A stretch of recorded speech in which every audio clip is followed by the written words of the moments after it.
Woosa,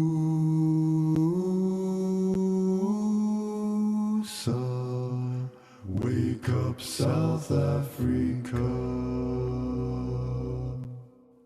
You've been sleeping far too long. Wake up South Africa. Now come along and sing this song. Wake up South Africa. Welcome to another amazing WUSA Sunday morning inspiration program. Thank you to all those who are joining us on Zoom and on Facebook Live. It's a pleasure to have you here today. And my name is Mandla. I will be your host with the most for today's session. And today's session will undoubtedly be exciting and jam-packed. So please have a wonderful time. Please open up the hearts and the ears, as today we have a very special guest speaker who goes by the name of His Holiness Shri Krishna Caitanya Swami. Jai. Thank you so much, Bhakti Mandala Prabhu. I'm so grateful to be here. And I'm so happy to see so many of my friends here with us today. I see Sabyasachi Prabhu. He invited me to come. Thank you so much for having me. I see Paramahamsa Prabhu there, Hare Krishna. I see my good friend Nityananda Ram Prabhu is there in Mayapur, Hare Krishna Prabhu. And we see Purnima Rado, Hare Krishna, Purnima Ji. And there's Tusaletsile Mabone. I'm sorry, I cannot pronounce the language very nicely, but good to see you.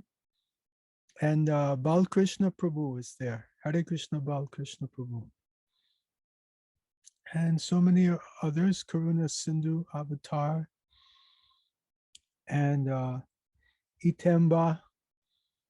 And welcome all. Today we'll be discussing Krishna killing demons in Vrindavan. And I'm very grateful to you for having me today. We'll start by a very brief Mangala Charan to invoke auspiciousness. And we'll just chant a brief prayer. Om Jnana Chamandasya Vinanjana Shalakaya Chakshur Unmilitam Jena Tasmai Shri Guruve Namaha. Nama Om Vishnu Padaya Krishna Prastaya Bhutale Shumate Bhakti Vedanta Swami Nityanamane Namaste Saraswati Deve Gauravani Pracharane Nirvishesha Shrivadi Paschachade Shikarane Vanchakalpa Trubhyascha Kripa Sindhubhya Evacha Patitanam Pavanebhyo Vaishnavebhyo Namo Namaha.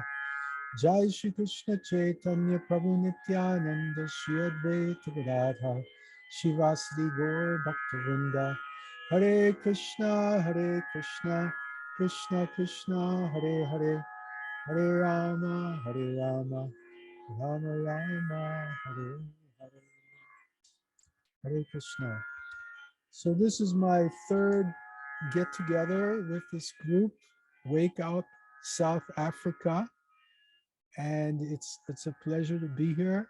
I love coming and seeing all the wonderful devotees from South Africa and getting your great association. Sabyasachi Prabhu, Paramahamsa Prabhu, Bhaktamandla Prabhu, all of you. And I love this song, Wake Up South Africa. You have to make it available for a download. It's a great song. I love how it starts. When Mahavishnu wakes up at the end of the Pralaya and begins the creation once again, he's woken up by the prayers of the personified Vedas. So they come and do Vedic chants. But actually, I think even better would be if he got a chance to be woken up by the Wake Up South Africa song. I think he'd really enjoy that. It's very sweet. So this is my third class here. The first class we spoke about finding freedom. And the second class we spoke about focus. And in both classes, we chanted the Hare Krishna Maha Mantra many times together. Hare Krishna, Krishna Krishna, Hare Hare, Hare Rama, Rama Rama, Hare Hare. So today I wanted to discuss more about the pastimes of Lord Krishna, Krishna's pastimes, his leelas. Srila Prabhupada explained that chanting the glories of the Lord is also non-different than chanting Hare Krishna. And hearing the leelas of the Lord from Srimad Bhagavatam is very purifying. As Bhagavatam explains, Nasta Prayeshu Abhadreshu Nityam Bhagavata Sevaya Bhagavati Uttama Shloke Bhaktir Bhavati Naistaki. That by regularly hearing Srimad Bhagavatam, everything abhadreshu, everything inauspicious within the heart is gradually removed. So we want to remove those inauspicious things in our heart. What are those inauspicious things? Kam, Krodh, Lobh, Moha, Matsarya, Mud, lust, anger, greed, pride, envy, madness, and illusion. We want to remove these things from our heart. Our life is meant for purification. We want to purify ourselves from these 6 enemies, Kam, Krodh, Lobh, Moha, Matsarya, Mud, as we just mentioned, lust, greed, pride, madness, illusion, envy. So in order to purify ourselves, we can engage in the 9 processes of devotional service. Shravanam, Kirtanam, Vishnu Smaranam, Pada Sevanam, Archanam, Vandanam, Dasyam, Sakyam, Atmani Vedanam. These 9 processes begin with hearing and chanting and remembering the Lord. And of course, when we come together and we do these things, it's even more powerful. This is the glory of Srila Prabhupada, that he's created ISKCON, an opportunity for us to join together and practice devotional service together. Just like today, we have devotees from South Africa. I'm here in India, in Maharashtra. Nityananda Ram Prabhu is in Mayapur. And there may be others also from all over the planet, but we can come together and glorify the Lord and chant and hear together. And that is our great opportunity that Srila Prabhupada has given us and his followers. So Krishna says in Bhagavad Gita 4.9, Janma karma chame divyam evam yo veti tatvataha chakva deham punar janma naiti mameti sojuna. He says that if one understands the transcendental nature of the appearance and activities of the Supreme Lord, then instead of taking birth again in this material world, he does not take birth again. He goes back to the spiritual world, back home, back to Godhead. So this proposition, this proposal, don't take birth again, this is a very attractive proposal, and we at least want to try to qualify ourselves not to take birth again. And how to do that? Best is to remember Krishna at the time of death. If we remember Krishna at the time of death, then we don't have to come back to this world again, this world of birth, death, disease, and old age. So yam yam vapi smaran pravan. Whatever we remember at the time of death, we will obtain that without fail. And hearing his pastimes, the pastimes of Krishna, is a great way to remember Krishna. It's a wonderful way to associate with devotees, to chant and hear together. As Krishna says in Bhagavad Gita, chapter 10, text 11, Machchita machgata prana bodhayantas parasparam katayantas cha mamnicham tushanti cha ramanti cha. The thoughts of my pure devotees always dwell in me, and they derive great satisfaction and bliss from always enlightening one another and conversing about me. So today I would like to converse about Krishna and discuss about Krishna. And this comes from the 16th chapter of the 10th canto of Srimad Bhagavatam. And the setting, of course, is Sri Vrindavan Dham. Sri Vrindavan Dham ki jai. So at this time, the Jamuna River had become poisoned. There was a lake within the Jamuna River, and this lake was infested by Kaliya serpent, a great snake, and all of his friends and relatives. And they were very, very poisonous. And their poison was a fiery kind of poison that heated and even boiled the water from the poison. Bloop, bloop, bloop, bloop, bloop, bloop, bloop, bloop, bloop, bloop, bloop, bloop, bloop, bloop. The water was boiling, and the vapors of poison from the water were going up into the sky, and any birds that were flying over the water, when they crossed the water and the vapors reached them, the birds died and fell into the water. And the wind that carried the droplets of the water to the shore, whatever they touched, those droplets, everything died. All the vegetation and all the creatures on the shore died. So naturally, Lord Krishna, he was very much distressed by this. He loves all the creatures of Vrindavan. He loves all the vegetation of Vrindavan. Everyone is his devotee. So Krishna, he saw the pollution. And of course, one of the reasons that Krishna descends to this world is to punish the wicked.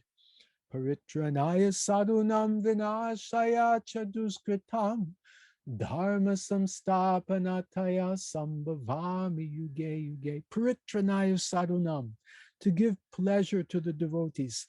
Vinashaya chaduskritam, to kill the demons. Dharma samstapanataya, to re-establish the religious principles. These are reasons for the descent of the Lord in this world. So he came, one of the reasons, to punish the wicked. So this snake, Kaliya, and his friends causing all this poison and destruction, and they were like transcendental terrorists. They were terrorizing Vrindavan, especially in the vicinity of the Jamuna River and this lake. So Lord Krishna, he wanted to rectify the situation. So he climbed to the top of a Kadamba tree. And this Kadamba tree was the only living thing in the whole area. So how is everything dead, but this Kadamba tree was living? So our previous commentators explain that Garuda, the carrier of Krishna, had spread special nectar on this tree in order that it would be alive, so Krishna could perform this pastime. Other commentators explain that actually the tree was dead, but when Krishna climbed on it, because of his lotus feet touching the tree again came to life. In any case, Krishna climbed to the top of this very, very high Kadamba tree that was on the bank of this lake. Krishna adjusted his clothing like a wrestler. He tightened his belt. He slapped his arms like a wrestler, and then he jumped into the poisonous water and made a huge splash. Now, entering into the lake, the force of Krishna's jump caused the water to overflow on all sides. The waves on the land up to 100 bow lengths. Now, I used to shoot a bow, and a bow is about 3 foot or 4 foot long. So 100 bow lengths is about 100 meters. That's about a football field or a soccer field, depending from what part of the world you're from. So imagine that Krishna jumps into the water and splash. The waves go for 100 meters on all sides of the lake. It was a tremendous splash. And then Krishna began sporting like a lordly elephant. He was swirling his mighty arms in the water, and he was making the water make resounding sounds. He was fully announcing his presence. I have come to the lake. And Kaliya the serpent, he heard the sounds, and he could understand that someone is trespassing in my lake. He could not tolerate that. And Kaliya immediately came forward and confronted Krishna. Kaliya saw Krishna there, and Sri Krishna was looking extremely beautiful. He had yellow silken garments. He was very, very delicate. He was shining like a glowing white cloud. His chest was marked with the Srivatsa. He was smiling very beautifully, and his feet resembled the whorl of a lotus flower. And he was playing fearlessly in the water, so enchanting, so beautiful, so transcendental. But despite Krishna's beauty, Kaliya was envious. Actually, he became even more envious of Krishna. And then, wham! Kaliya bit Krishna on the chest and then completely enwrapped Krishna in his coils. The Vrajabasis who were standing nearby, they saw Krishna enveloped in the snake's coils. The Vrajabasis, seeing this, they were greatly disturbed. They were so much in love with Krishna, and they saw Krishna in danger. Their intelligence became deranged by grief, by lamentation, and fear. Oh no, oh no, oh no, no, no, no, no. And they fell to the ground, practically unconscious. The cows, the bulls, the calves, they cried out to Krishna in great distress. They fixed their eyes on him. They stood still in fear. They were ready to cry, but too shocked to shed tears. They're ready to cry, but just seeing Krishna enwrapped in the coils of Kaliya, they were shocked. They were so shocked they could not even shed tears. And then there were omens. There were 3 types of omens. Very, very, very unfavorable omens. Some were in the sky, some were on the earth, and some were in the bodies of living creatures. On the earth, there were disturbing tremors. There was shaking. In the sky, meteors were falling. And on the bodies of living creatures, there was shivering and trembling. men on the right side of the body and women on the left side of the body. And their eyes also were throbbing. This were all signs of imminent danger. So Nanda Maharaj and the cowherd men, they were back in Gokul, and they saw these omens and they felt these omens. So they were very fearful. Why were they fearful? Because omens could mean death. It could mean the death of Krishna. One cowherd man asked Nanda Maharaj, where is Balaram? Is he with Krishna? Has Balaram gone with Krishna today? But that day, Balaram had not gone to be with Krishna. So it's very important that Balaram is with Krishna, because Balaram is older and he's Krishna's protector. Krishna Kanaya, Dauji Kavaya, Krishna Kanaya, Dauji Kavaya, Krishna Kanaya, Dauji Kavaya. Dauji Kavaya means Krishna's older brother. So the older brother protects the younger brother. But this day Balaram had not gone. Oh no, why? Why had he not gone? One commentator says it was Balaram's birthday, and therefore he had stayed home that day. Another commentator said that on the previous day, Krishna and Balaram had killed Denakasura, the ass demon, in Talvan. So when they got home in the evening back to Gokul, Krishna was telling all the Vrajabasis, oh, do you know what a wonderful thing that Balaram did today? You will never believe what a great performance Balaram has done. Balaram is amazing. Do you know what he did? And then the Vrajabasi said, wow, tell us, what did Balaram do? So Krishna said, he killed an ass. So Balaram felt a little insulted. So the next day he didn't go.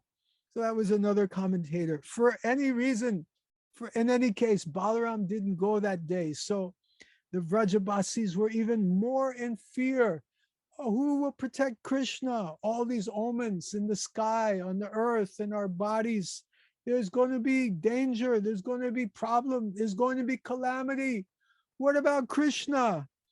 So the Vrajabasis were all in great anxiety about Krishna. They were thinking of Krishna just as a cow thinks of her helpless young calf. Oh, Krishna, he's helpless. We have to help him. We have to help him. All the Vrajabasis were in anxiety about Krishna.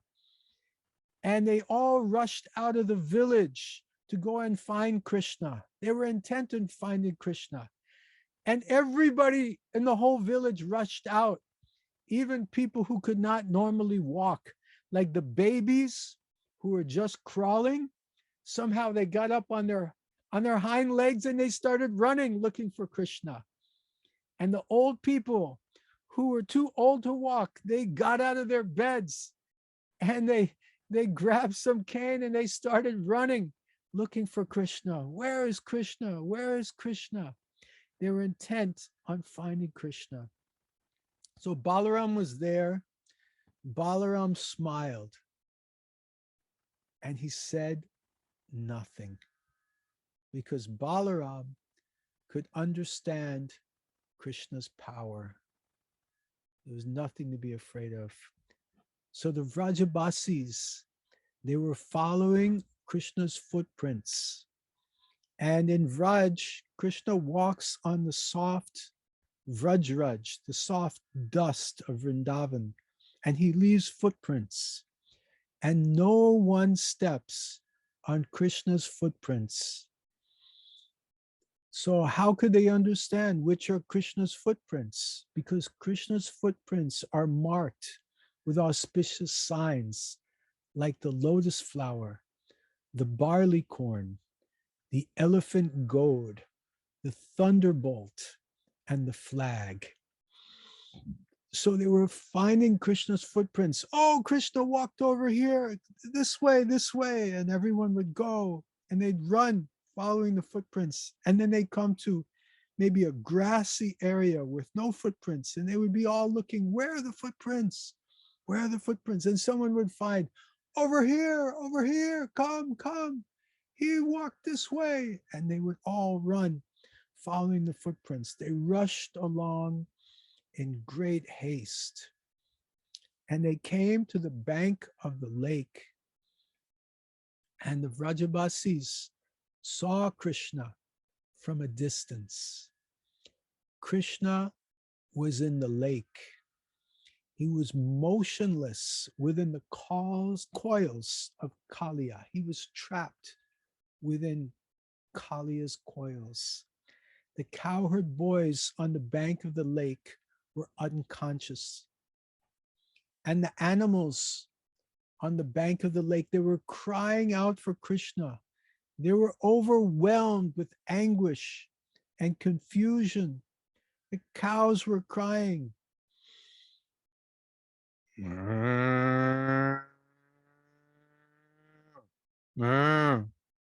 were crying out and crying. And along with those Vrajabasis came very young gopis. And they saw Krishna in the grips of Kaliya.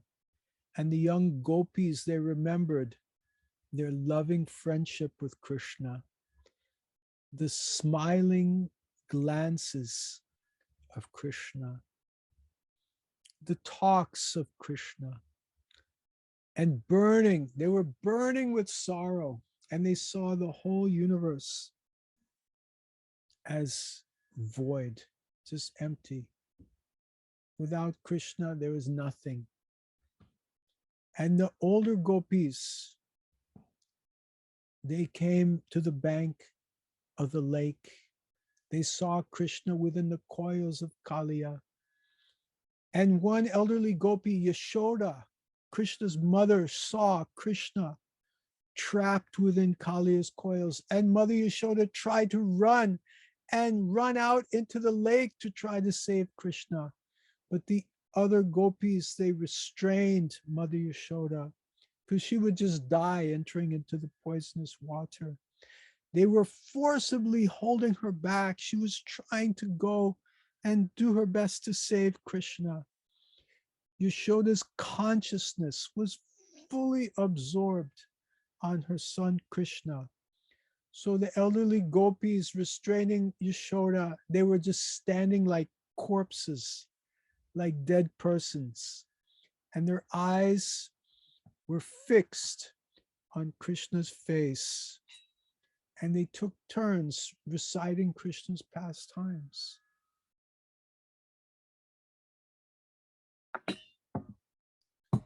Nanda Maharaj and the other cowherd men, they began to enter the lake, but Balaram restrained them. So Krishna is in the coils of Kaliya for a long time. So sometimes devotees wonder why Krishna stayed so long within the coils of Kaliya. He caused so much anxiety to the Vrajabasis. He's so powerful. Krishna is the strongest of the strong. Why did not he just break the coils of Kaliya immediately? So some commentators explain that Krishna was waiting for everyone to come to the bank of the lake so that everyone would see Krishna's dance, especially Srimati Radharani. He was waiting for her because he was going to do an amazing dance and he wanted her to be there to see his dance. So Krishna is just trapped in the coils. He's imitating an ordinary mortal. But because he understood that the women, the children, and the residents of Gokul, they were in stress, in distress because of their love for him. And now because everyone had reached that place, Krishna rose up from the bonds of the Kaliya serpent. He expanded himself Kaliya reacted. Kaliya, he was released Krishna because of Krishna's expanding body. Then Kaliya had great anger. He raised his hoods high. He stood still, breathing very heavily.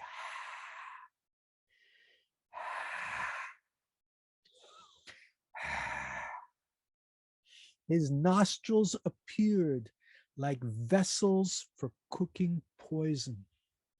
His staring eyes were like red firebrands. He looked at Krishna and he licked his lips again and again with his bifurcated tongues.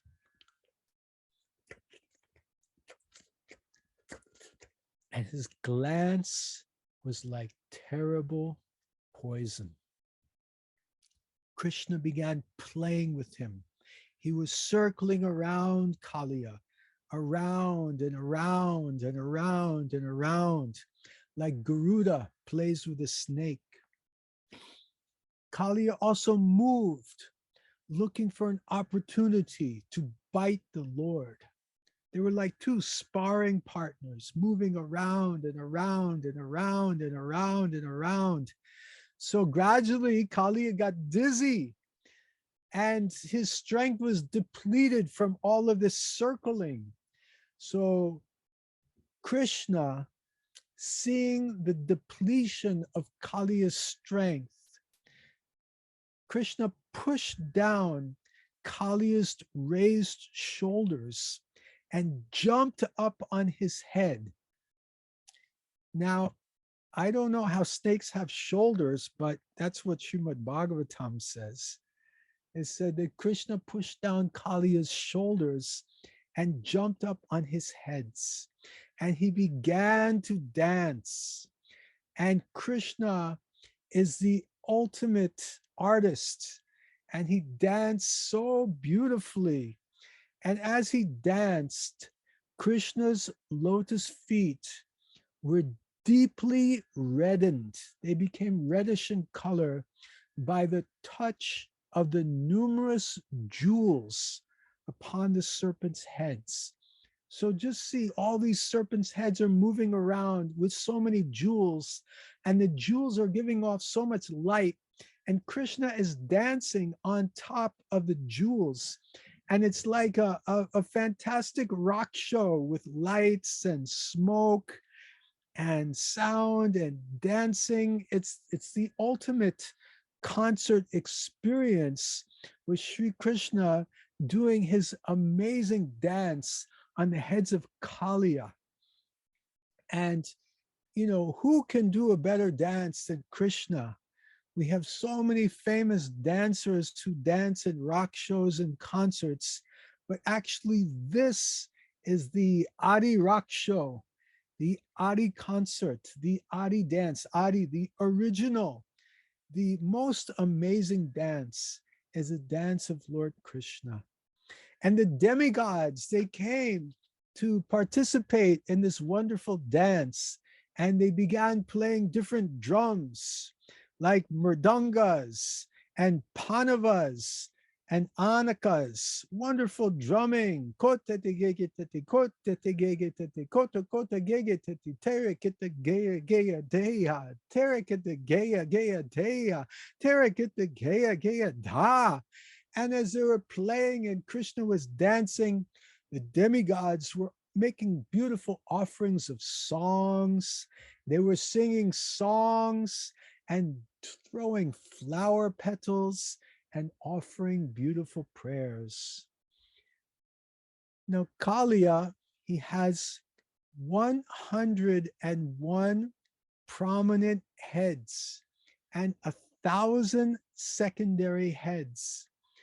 And as Krishna was dancing on all of these heads, poison was coming out of the mouth, poison was coming out of the eyes. And it was just an incredible sight, incredible event, it was spectacular. And gradually, as Krishna was pounding on the different heads of Kaliya, Kaliya became completely exhausted and he lost his energy. And finally, Kaliya lost consciousness. He was practically ready to die. Now, because of the touch of Krishna's lotus feet, Kaliya became purified. And Kaliya's wives came forward and began offering prayers with their children in front of them, saying, "Oh, my dear Krishna, please save our husband. Don't kill him." And he is so fortunate that he has received the dust of your lotus feet on his head. Not even Lakshmi Devi received the lotus feet of yours on her head. He is so fortunate. Please spare him. And then Krishna was pleased by their prayers, and Kaliya came back to consciousness, and Kaliya was purified. He also began to offer prayers. And Kaliya was saying that, actually, I am a snake, I am a serpent. It is my nature to be cruel and envious. So please forgive me. This is just my nature. But I want to be your devotee. And he offered beautiful prayers to Krishna. And Krishna agreed to save him. But he said, you cannot stay here because this is a place for humans and animals. Snakes belong some other place. So he instructed him to go to the ocean, to an island. And there are some, Prabhupada mentions in one place that he went to the island of Fiji, and there are reports of the Fijians and the visitors to Fiji seeing serpents, great serpents. And Garuda, he was nervous about Garuda. Kaliya was like, what if Garuda is going to eat me? But then Krishna said, don't worry, you now have the marks from my feet on your head. So Garuda knows you have my stamp of approval.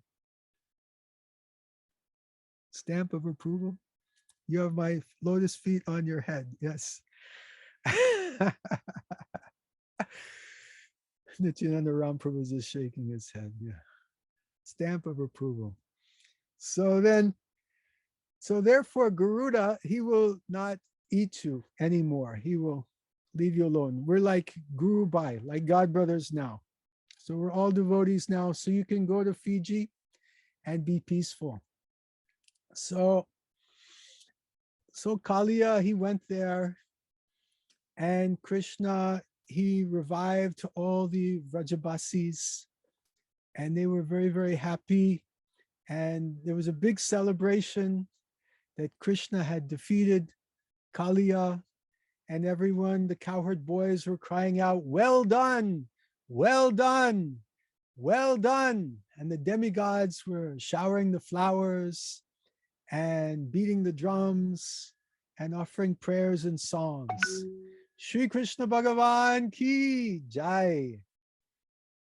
So Bhaktivinoda Thakur, he explains that every demon that Krishna kills in Vrindavan or encounters in Vrindavan, because Krishna didn't actually kill Kaliya, but he killed the demoniac tendencies within his heart, that each demon represents a different anartha. So the anarthas represented by Kaliya is the cruelty and envy. So this nature to be cruel and envious towards others is something that we all have in our hearts. It's a contamination in the heart. And it's one of the main reasons why we've come to this world is we're envious of Krishna. So we're thinking why Krishna should be the center of attention. I want to be the center of attention. Why Krishna should be the star of the show. I want to be the star of the show. So we're envious of Krishna, and every one of us is part and parcel of Krishna, and thus we're envious of everyone else also. So this is the quality of envy. And what happens when we're envious of others? Often we'll blaspheme them, we'll criticize them, we'll try to minimize their importance using our words. So this is something that happens, and this is also explained by some commentators as an analogy for the poison coming out of Kaliya. Kaliya's mouth, poison is coming from his mouth. So sometimes even us, even as aspiring devotees, we tend to criticize others. We blaspheme others. We blaspheme Krishna, we blaspheme devotees. But this is like poison coming from our mouths. So we should refrain from having this poison coming from our mouth, because not only it poisons us, but it poisons everyone who hears. And we should refrain from drinking that poison when it comes out of the mouths of others also. So this is an important lesson that we can learn from this Leela, is to avoid the prajalpa. Prajalpa means mundane talks. And the most dangerous type of mundane talk is blasphemy of Krishna and Krishna's devotees. So Lord Caitanya says, when we blaspheme devotees, it is like spitting out poison. But when we glorify devotees, it's like drinking nectar, which is the antidote to this poison. So we should always try to fill our mouths with the glorification of the Lord and his devotees. That will be the most healthy nectar that we can drink. Like this year is Srila Prabhupada's 125th anniversary, and we can just remember his great sacrifice and incredible achievements to spread Krishna consciousness all over the world, even to the far reaches from Mayapur to South Africa. Hare Krishna. Srila Prabhupada ki jai. Grantaraj Srimad Bhagavatam ki jai. Hare Krishna. Are there any questions or comments? Hare Krishna, dear devotees. If you do have any questions or comments, please do put them in the chat, or you can raise your hand and you'll be unmuted. I see Savisachi Das Prabhu has a question. Maybe you'd like to unmute yourself and ask Maharaj. Yes, Savyasachi Prabhu, can you please ask to unmute? Okay. Hare Krishna.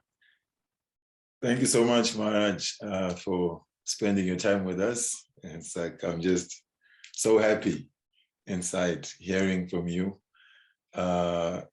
transporting us right into the pastime. And I really appreciate that. You know, oftentimes we hear the pastime with a familiar ear, you know, oh, Krishna did this and did that. And we miss out on the emotions that are involved. You know, you painted a very vivid picture of, you know, Kaliya is there, Krishna is in his coils, and the residents of Vrindavan are distressed seeing their beloved, you know. And I really felt transported, and I'm shocked the class is over. Actually, it just went so quickly. So just this is to appreciate you giving us some Krishna Katha, giving us a chance to take part in the pastime. Thank you very much. Thank you, Savyasachi Prabhu.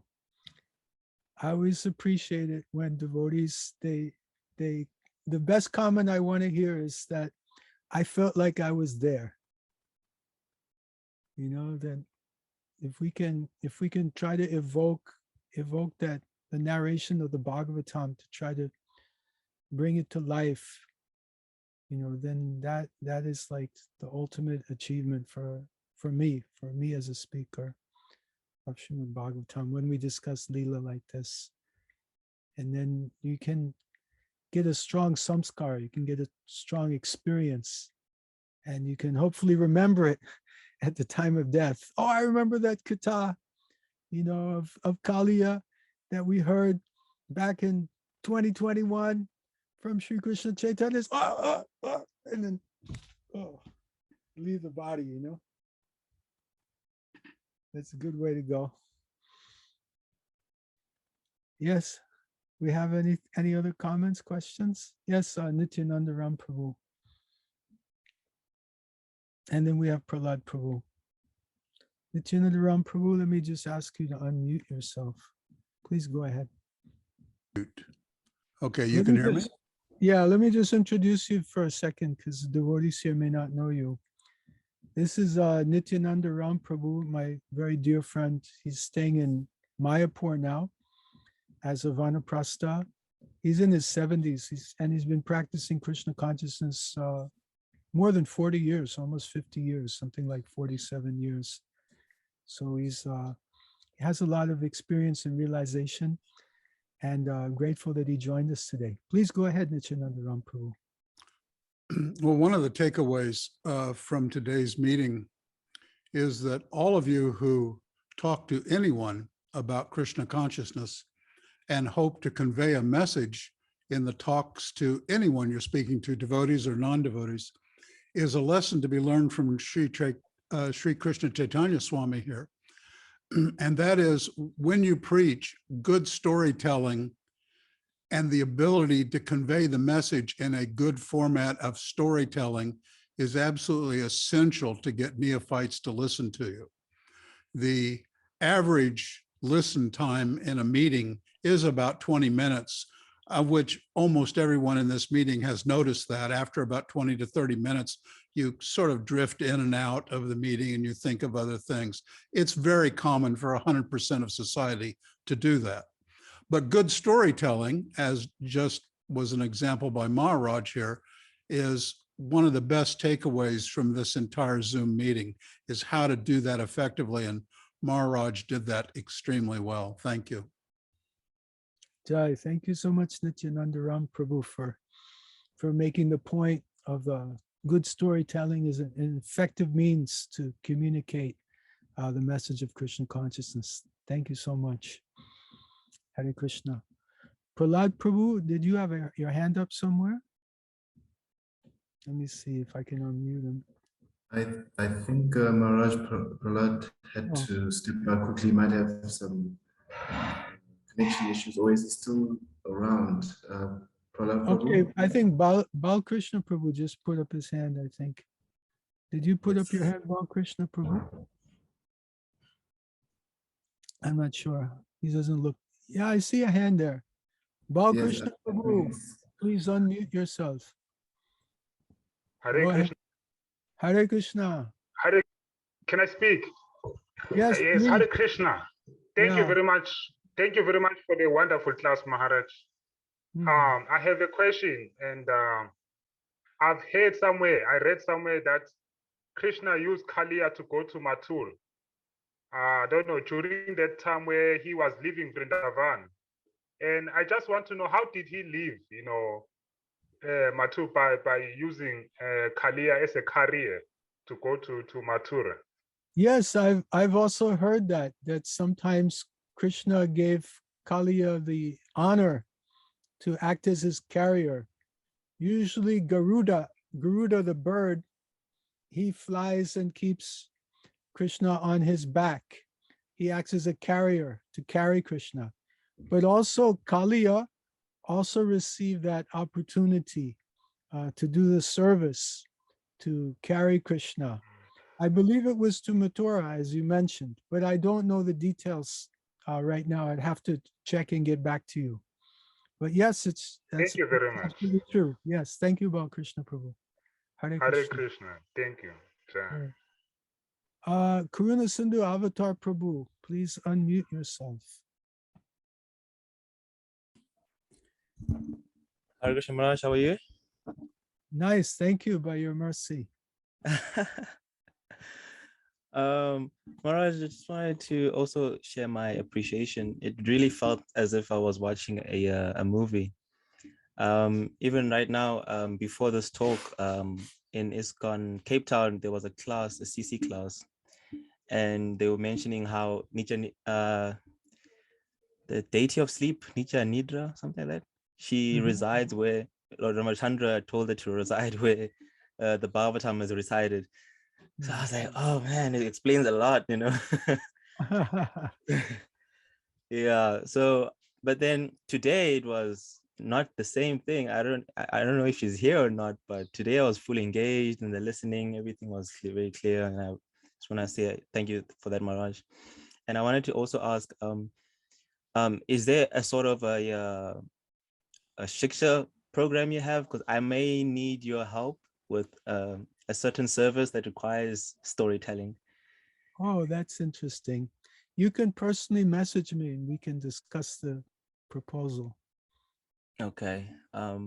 Okay. I think they will announce your details at the end of the meeting, I think. Oh. In any case, Sabyasachi Prabhu is my very dear friend for many years. We're in touch. We speak often on the phone and WhatsApp, and he has all my details. You can get it from him.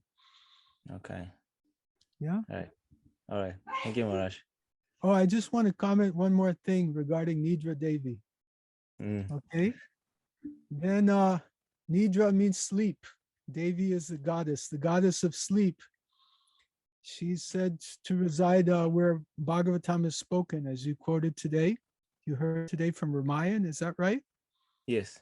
Yeah, I don't know the exact reference from Ramayan, but I've heard many devotees express their experience that there are two very, very prominent mantras in ISKCON that have two alternative effects. One mantra, Om Namo Bhagavate Vasudevaya, that causes sleep. And there's a second mantra that causes one to awake. Mahaprasade Prasade Govinde. That's the mantra that wakes us up. That's very true. Prasadam is a secret weapon. So thank you for your realization, Karuna Sindhu Avatar Prabhu. Thank you for sharing. Hare sharing Krishna. your experience. I wish we had some prasadam to distribute here today, you know. It's difficult in the virtual meeting. But maybe Manasik Puja, you can imagine I have a big bowl of gulab-jamans and I'm distributing them to all of you. Please take some gulab-jaman. Yeah. Don't make sure you don't get juice in your laptop or your cell phone. It can cause difficulties, become very sticky, very sweet. Jai ho, jai ho. Mahaprasadam ki jai. I think we'll take one more question or comment from Jagadananda Prabhu. Go ahead. Hare Krishna, dear Maharaj. Thank you much for your wonderful past sharing. Yeah, for sure. I can resonate with both Sabyasachi and Karuna Sindhu and His Grace Nityananda Ram Prabhu that your discourse was very engaging. And that's, to attract the mind is very, very vital. You made a point right at the end there, which kind of made me question. You mentioned there that at the time of death, when we remember such pastimes, then we hopefully will achieve the liberation that the Lord actually wants us to gain by Him sharing His pastimes. But we also read in Srila Prabhupada's commentary, especially in the Bhagavatam, he says, until one is perfected in their life, they'll never be able to remember the pastimes of the Lord at the time of death, because the miseries at the time of death are so engaging, worse than the mind's distraction. If one is trying to chant their japa, their mind is distracting, let alone the physical and mental pains of the time of death. So I wanted to just clarify and maybe ask for a little bit of a deeper comment on the time of death and the perfectional stage, if you may. Yeah, thank you so much. I think your question is that the time of death is such a difficult time with so much pain, 1,000 scorpions biting us. How can we remember Krishna at the time of death? How can we hope to actually achieve that goal? So by the mercy of Guru and Krishna, everything is possible. Guru mukam karoti vachalam pangam langayate girim yat kripa tamaham vande Shri Gurum dinataranam. That by the mercy of the spiritual master, a blind man can see, a dumb man can speak the most eloquent poetry, and a lame man can cross the mountains. So by the mercy of Guru and Krishna, a person in great pain and anguish can remember the Lord at the time of death. Okay, so Prabhupada said, impossible is a word in the fool's dictionary. So we practice devotional service, we serve the mission of Srila Prabhupada, we serve the mission of Lord Caitanya. It's said that if one leaves their body on one of the islands of Mayapur, I believe it's Godrum Dweep, then Lord Shiva, he'll personally come and chant in the ear of the devotee at the time of death, Gauranga! You know, so we can hope for some kind of mercy at the time of death. There was a devotee of Srila Prabhupada, his disciple, named Sudama Maharaj. So Sudama Maharaj, he left ISKCON. He was a sannyasi, he left ISKCON, he got into very breaking regulative principles, he became very, very fallen. But Prabhupada had said, who wants to go to Tokyo to preach? Who will preach in Japan? And Sudama said, I will preach in Japan. And Prabhupada said, anyone who goes to preach in Japan, I will personally take them back to Godhead. So Sudama had gone, he had done that seva. Now Sudama was lying on his deathbed and his mother was there. He was dying of some horrible disease. And all of a sudden, Sudama opened his eyes very wide and said, oh, Srila Prabhupada, you have come. And he opened his eyes very wide and then he left his body. His mother was there when he said that. So not by our own strength, we're going to manage this. Very difficult. We have to do our best to qualify, but we leave the rest to Krishna. We should first deserve and then desire. We should do our best to qualify, but we cannot expect that we'll become qualified by our own strength. It's by the mercy of Guru and Krishna that we'll be successful. Serving in Lord Chaitanya's mission, Lord Chaitanya will personally help us. Srila Prabhupada has said. I see I get a nice appreciation from Sabyasachi Prabhu on this answer. So maybe I can ask Jagadananda Prabhu, does that answer your question? Yes, it does. I guess posting about the. You know what I'd like to do? Jagadananda Prabhu, sorry to interrupt you. I would like to ask Sabyasachi Prabhu to also say a few words at this point in response to this question. If you'd be so kind, Sabyasachi Prabhu, if you're inclined and if you would be inspired to say a few words, I'd be grateful. Hare Krishna Maharaj. Yes, yeah, the point that you brought up, that we are depending on the grace of Guru and Krishna. For the Vaishnava, that is all we have. You know, it is said that even the type of devotion that we can muster up to try and please Krishna is as small as a mustard seed. But it's said that the mercy of personalities like Srimati Radharani are like Mount Meru. So when we put that mustard seed on Mount Meru, then Krishna can recognize it. So Srila Prabhupada has said that sometimes even those who are rascals, he said of one devotee, you know, he was really being a rascal. But Srila Prabhupada said, but I like this rascal. So if we get the favor of someone who's very dear to Krishna, Krishna is duty bound to fulfill their desire on our behalf. So we are always looking for that recommendation. there is a tendency within us to feel that, you know, we can get something done spiritually, also we can get Krishna. But this getting of Krishna is never in our hand completely. We can try our best, but it is always by the grace of the beloveds of Krishna. So it's really, and it's the bedrock of our understanding to depend on the mercy of Guru and Gauranga. So I just found that was so, just really right there, the truth of it all, that by their grace, we do our part and by their grace. So yeah, thank you. Do your best and leave the rest to Krishna.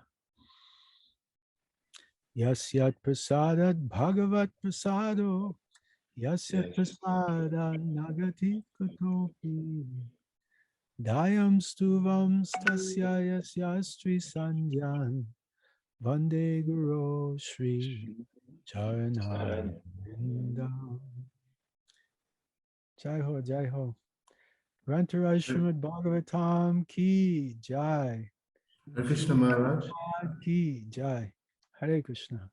Hare Krishna Maharaj, if you could please spare a few more minutes just to answer one final question from Saradia Rasa on Facebook. Okay. Saradia Rasa asks, could you please remind us of why Kali was cursed to be a snake?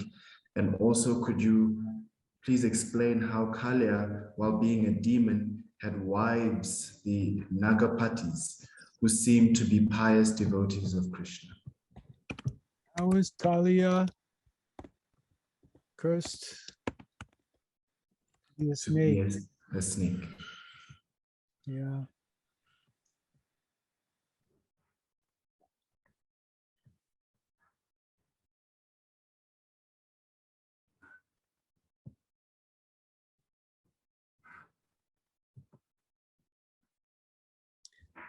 There was something about he was a sage in his previous life, Vaidshira, and he performed severe austerities. So he was a sage. So he lived in a beautiful ashram. And one time he had a guest, a visitor came to see him in his ashram. His name was Avashira Muni. So Avashira Muni visited the ashram of Vaidshira, but Vaidshira did not welcome him and said, "You're not supposed to perform any penance here. This is not the place for you." So Ashvira Muni, he felt his behavior was not appropriate. He felt his behavior was envious and said, you're behaving like a serpent who's always angry and envious of others. Therefore, I curse you to become a snake. So, as I remember correctly, Vaidshira was very upset about this, but he got an indication from Krishna that, don't worry, I'll come and I'll dance on your head. I'll purify you.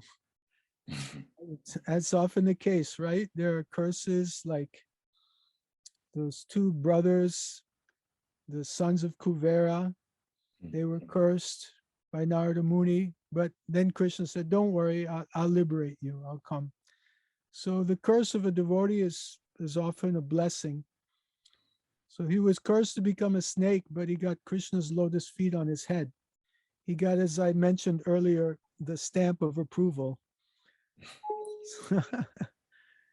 So that's good. So that's the answer to the first part of the question. He was a sage and he got cursed by Ashvira Muni because he did not welcome the Muni to his ashram. Okay, so I think that's the first part. What was the other question about the Nagapatnis? Yes, the other question, Maharaj, was if you could please explain how Kaliya had devotees of Krishna as wives, pious devotees of Krishna as wives. Sage. Say again, I'm sorry, I missed the question. The question was, could you please explain how Kaliya, while being a demon, had wives, the Nagapatis, who seemed to be pious devotees of Krishna? Well, I think it's often the case that not everyone in the family is a devotee. Maybe our devotees here on the call today, some of you have that experience. Maybe you're married, your husband or wife is not a devotee, or you're a mother or father, maybe they're not devotees, or maybe your sons and daughters are not devotees, right? So we all have this experience. So in the same way, the Nagapatnis, they had a husband who was not a devotee. Fortunately, he became a devotee. And partially that was due to their mercy, because they appealed to Lord Krishna on his behalf. So that's a lesson we can learn from the Nagapatnis, is we should always appeal to Krishna to bless our family members and help them become devotees. Of course, the best way to help our family members become devotees is to give them Krishna Prasadam. That's a very effective and practical way to do things. My parents were not devotees in that sense, but through my devotional activities and by Krishna's mercy, I was with my mother when she left her body doing kirtan. She heard kirtan as she left her body. And she left her body in Kartik about 8 years back on the most holy Titi of Srila Prabhupada's disappearance day. So what a blessing. And recently my father left his body earlier this year. And after he left, I had 2 dreams of him. And in both dreams, he was chanting japa. He had a japa mala. One of the dreams, he was in Mayapur chanting japa. So that's also auspicious. So if we can do our best to become devotees, then we can be confident that Krishna will make some special arrangement for our family members. And we have to just try to keep them favorable as best as we can. And prasadam is a good way to do that. So I think this addresses both of those questions, Mandala Prabhu, is that correct? Yes, they definitely do, Maharaj, and so beautifully. Thank you so much. Thank you for giving such an engaging and captivating talk. And thank you for making the message of the Leela so clear to all of us here. Unfortunately, in this material world, all good things must come to an end. And we have reached the end of our program this morning.